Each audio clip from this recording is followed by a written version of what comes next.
Her one-year-old son accidentally locked the smart car with her phone. She guided her son to unlock the car, but he threw the phone on the ground. She went to the car window and tried to unlock it with her voice, but it didn't work. She picked up a rock and threw it at the window. But the whole car was made of bulletproof material, and no matter how many times she tried, it didn't work. Her son was scared and started crying, so she kept trying to calm him down from outside the window. Eventually, her son fell asleep, but she was on the verge of collapse because they were in the Gobi Desert. She lay on the hood of the car to calm down and fell asleep until the next morning. She immediately went to check on her son, whose face was bright red, and the temperature inside the car was continuing to rise. She took off her clothes and covered the sunroof of the car, but her son was still crying. She tried to calm him down and then left the car to seek help nearby. She walked under the scorching sun of the Gobi Desert for an unknown amount of time, nearly dehydrated. After crossing through some grass, she found a river and immediately knelt by the riverbank to drink, but there was too much sand and gravel, so she spat it out.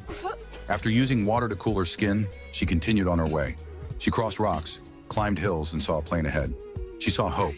When she reached the plane, she realized it was just a pile of scrap metal.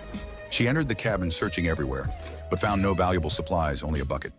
She carried the bucket to the riverbank and filled it with water using a cup.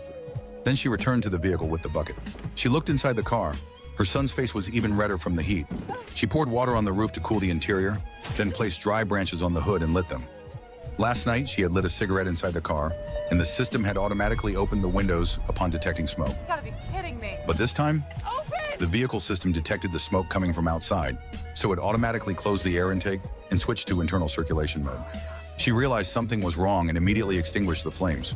She threw down the bucket, kicked it away, and crouched down, completely breaking down.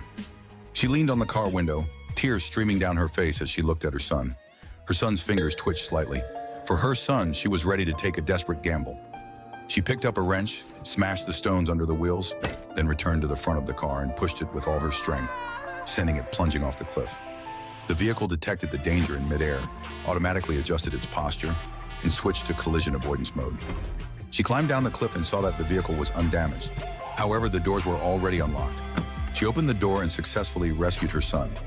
Watching her son open his eyes and smile again while lying in the hospital bed, she shed tears of joy.